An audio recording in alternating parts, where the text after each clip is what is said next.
Welcome to the Frequency Network. Frequent, capital S, capital E, capital E. Self-empowering experts giving you a self-empowering experience, sharing authentic connections about sound, light, energy, frequency, vibration, and most of all, love. There is nothing more authentic than being the love that you are. You are invited to join us in our freaky side of life, where you can change your frequency and upgrade your life. We are 4 generations of women empowering you to love your life even more. Here we flow. So we're just moving into frequencies and being healthy and all those good things. All health issues are always 100% of the time created at the energetic level.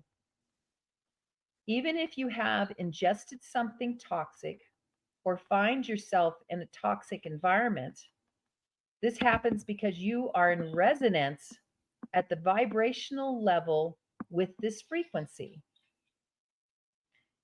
If you weren't, one of two things would happen.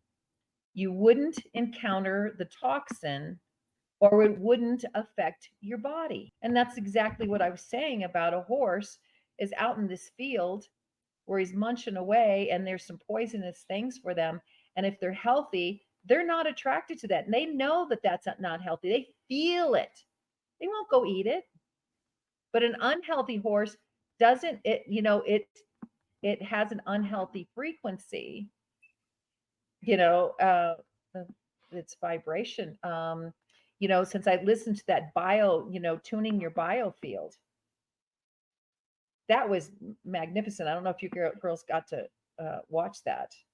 That was No. this. It belongs right along with what everything that we're doing, um, and just tuning a frequency within the body, you know, can put you back into harmonics and coherency. If something's out of coherency, if you're out of coherency, you're in that vibrational same frequency. And so you won't know the difference. But if you're in harmonics, nothing that is outside of that coherency or that harmonic will be attracted. You won't be attracted to it. It won't be a part of your being. And that's what I talk about when we strengthen the electromagnetic field of our hearts. And if we stay in peace and love and, you know, compassion and harmony 24/7, okay, our electromagnetic field, our biofield, whatever you want to call it, is what neutralizes anything that is not in coherency with it. Will neutralize it. Or if it does come in, if you take in a toxin, you're so healthy, your blood's flowing with ease that you get rid of the body trash. You get rid of the toxin very quickly. That's how humanity was able to adapt and change in its environment so easily when we went through such diverse, crazy changes. And this is why the dark energies have had such a hard time eliminating us, is because we are adaptive.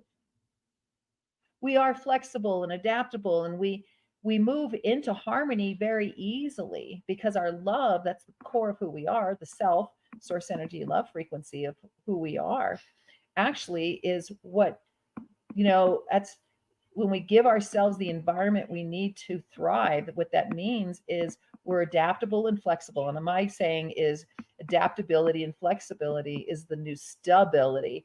And it's not new anymore. You have to say it is our stability. We need to be able to be flexible and adaptable, which is what we've done the last couple of weeks. And I had to do every last couple of Mondays, forgetful Monday 2 weeks ago, and then forgetful that I forgot I'd left my phone, or my Mhm. phone fell out into the mud. But it's like, but I had to figure out, and you were flexible and adaptable with me, right? We didn't get all bent out of shape and makes it all wrong, or hey, I'm not gonna get on here with her. She messed up the last couple Mondays. I'm not gonna be here today. you know, but Right. does that serve anybody? No, but we're like, we're going with the flow. And that's my big thing too. Flow, the flow system. But authenticity is our frequency of who we are, right? So if we say, I'm myself, source energy, love frequency, that's my authentic self. Yes. And when she was talking about that study, that authenticity is higher than love. So love is overall a love frequency. But when we are included in being the love that we are, our authenticity is what is the highest, the highest of all frequencies. Our specific, I would say the signature sound of you is your heart signature.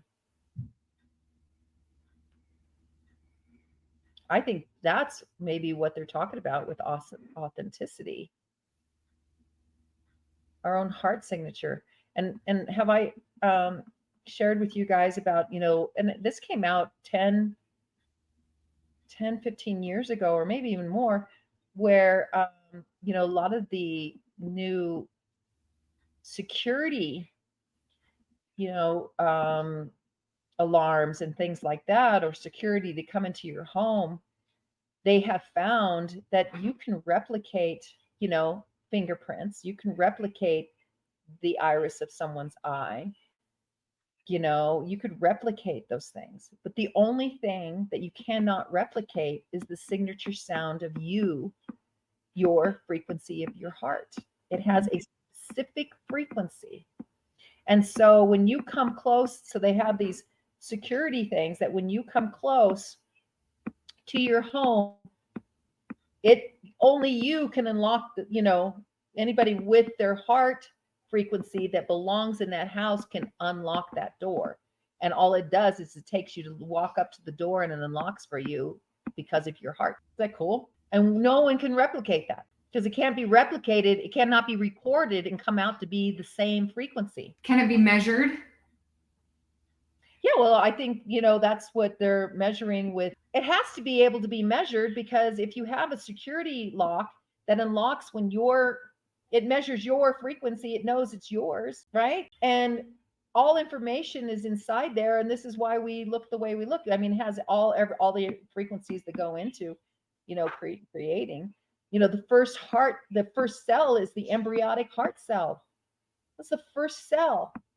It starts. Blood flows into utero before the first cell, and the first cell is the embryonic heart cell. The signature sound of you. That's what starts beating and beats the sound of the heartbeat, and everything that's in it is what knows that you're human and starts beating a human heart, and then the sound creates you.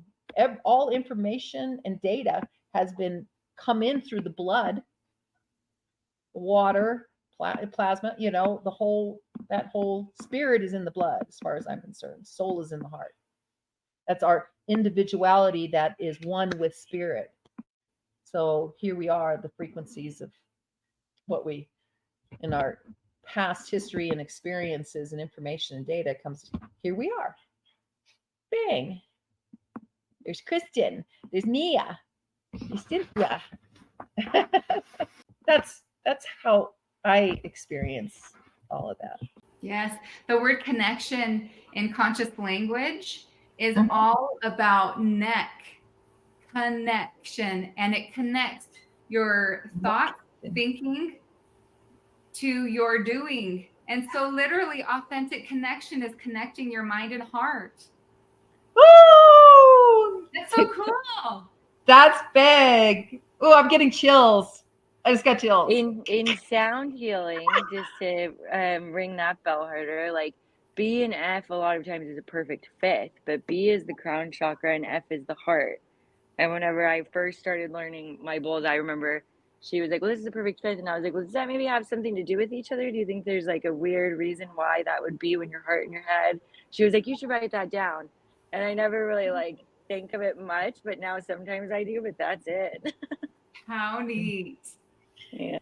And in much of my work, with the Hartmonics approach and, Center for Loving Consciousness and all that, I'm always talking about, get out of your head and into your heart, because your heart is so much wiser than your brain. And that's just a big, big part of it. And heart, head connection.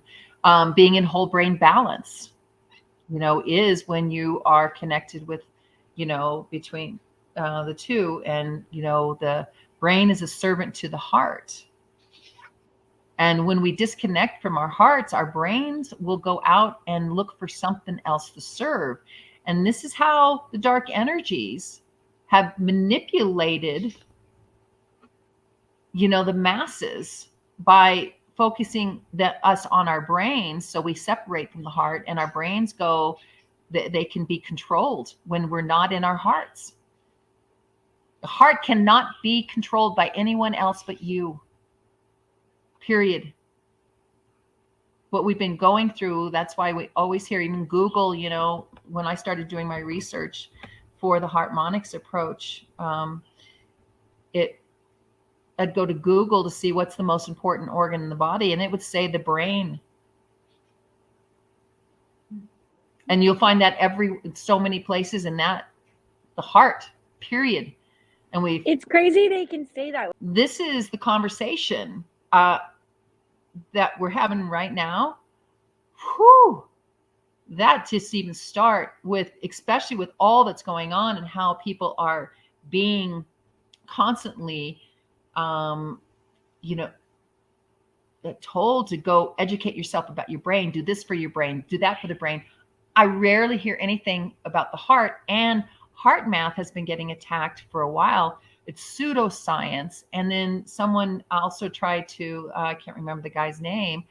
He was saying, because, they talk about coherency, through, getting coherent throughout the planet. And then they put up these little monitors to be able to test coherency around, and they've done that with the intention experiment and things like that.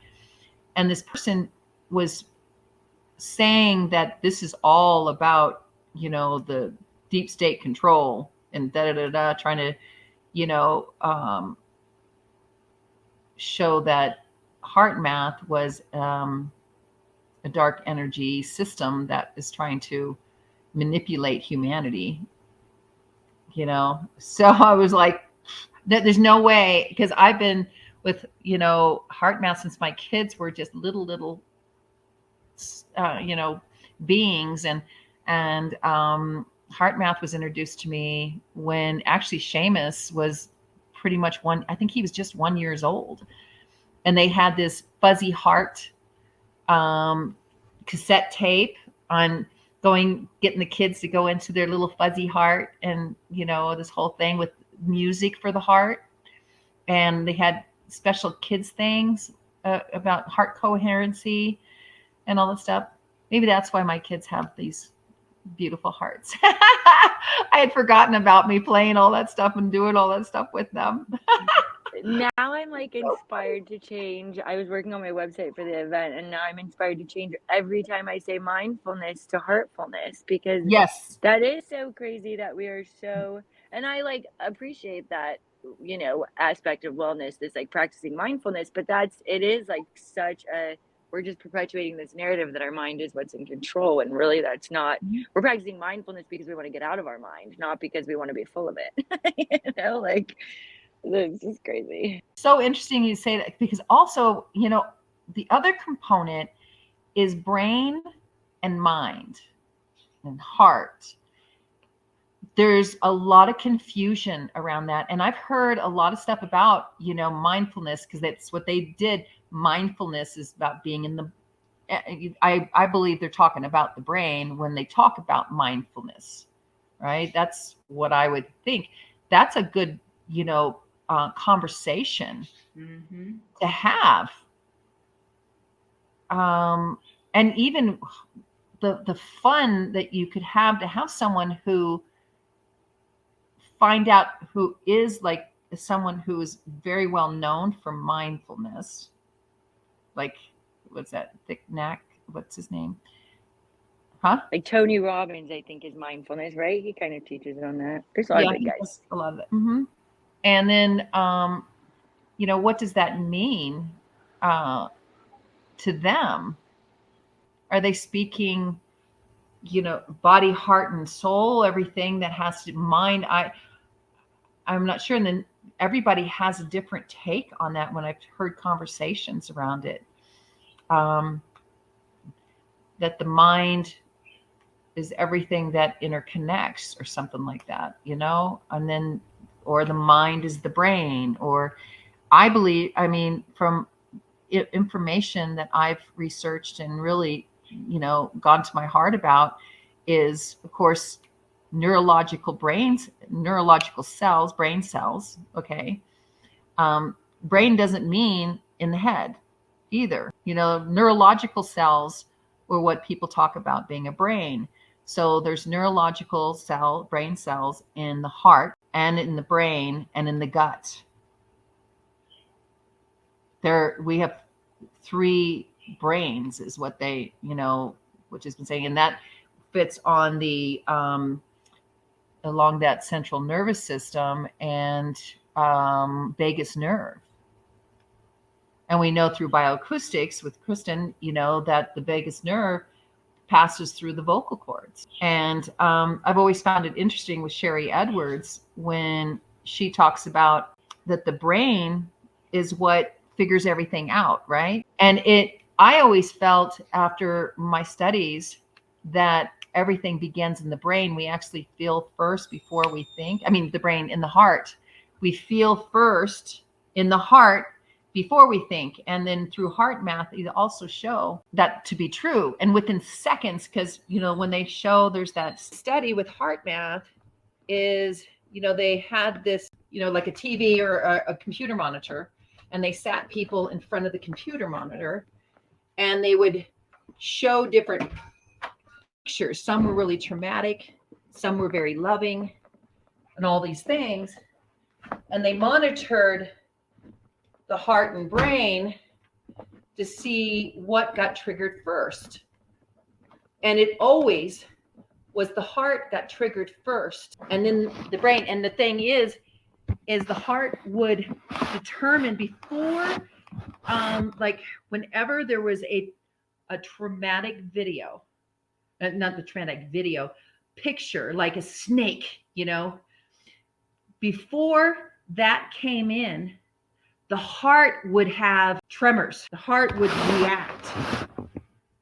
Before they even saw the traumatic picture, the heart was the one that showed that someone felt something scary first before the brain reacted in flight or flight. So those studies are so wonderful to utilize too, because it's so important for people to see that everything begins in the heart. And a lot of people don't feel it.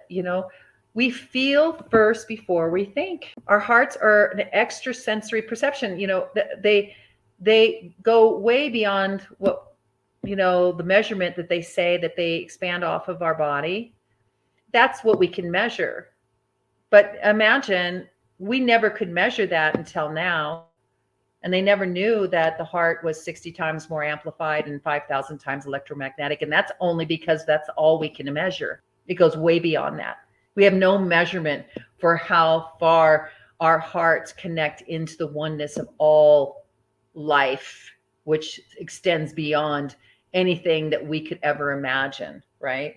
And outside of the physical, completely outside of the physical, because what comes first? We already know energy, sound, frequency, and vibration come, and if we can't measure it, we don't know what actually is making things into patterns and form and function. Because what comes before something is nothing that we can measure, but everything is in the nothingness in order for it to be in the physical. So does that make sense? How I said that? And that's just rolling off my tongue here. Yes, I wrote down while you were speaking, Cynthia. Mm-hmm. Authenticity is healthy connection of mind and heart. It's the vibration that you're talking about of the horse, like when we have a healthy connection with our mind and heart, we are going to be in authenticity. That's just where we're going to stay. We're not going to choose these other options that are out of alignment with our integrity, with our truth, because when we have healthy connection of mind and heart, we are in authenticity. Yes. Yes. I love. When you're not living in your heart, or you don't have that mind heart connection, that's when you really start living in your body, and you start feeling these ailments and these pains and these anxieties and all of these things, because you're not listening to your heart. And that's such a big conflict to be at, to not feel like you're living in authenticity. That's like a really, really hard struggle to feel internally. Yes. And so body signal wise, you'll bring up who here has neck issues, because it's all about connection in your neck. You'll feel it in your neck. It's so fantastic. And then That is so good. like everybody who's listening, with just a question of, what do you require reconnecting to? What truth, what authenticity that you have disconnected from? Yes, I agree with the whole love is the only thing that can overwrite, or there's no good or bad, and love can resolve all of that. But I was just really thinking, and I think it was breathwork the other night, that and we are good. Then when we believe something that doesn't make us feel good, maybe we should be questioning that, what's going on that's making us not feel good, because we know in our hearts what's good and right. So if it's making us not feel good, maybe that's a belief that we don't truly resonate with, or maybe that's something we need to ask more questions about and dig a little bit deeper into, because everything that we believe to be true should be good, because we are good. I don't know how far I can expand on that thought, but the more simple I keep it, the more it makes sense. But I was doing breath work, and it was just wow. And that's the faithfulness of being our mind being a servant to our heart. Yes. That faithfulness is where we don't have to explain why we don't think it's right, because we know that it's not right, and it doesn't. All the facts and reasons in the world to validate why it's wrong doesn't matter, because our love is what's right, and that's what overcomes it all. It's just really deep. I love that. It goes back to the thought. I heard this phrase somewhere, and it talked about how the mind is wired for success and to solve problems, to problem solve, but it's programmed to fail. And I think it's only programmed to fail when we have disconnected from our heart. And that's seeking servants outside of yourself. And that's all of everything that's trying to program us. Watch these programs and listen to the music. Everything is a program. Yes. Kill the cat. It's meant to short circuit. It's never going to work whenever you're trying to reason with love. Yeah. All of this right here can be so much expounded upon. Just the bullet points of seeking heaven outside of yourself, bringing that in, and going to our hearts to find our truth has always been one of my sayings of, and knowing when we're doing our research with bioacoustics, for example, as I was saying, out of all those frequencies equivalent, when we're going to utilize it or find out what's going on with someone, or what is causing the disharmony, we just know that frequency is causing the disharmony.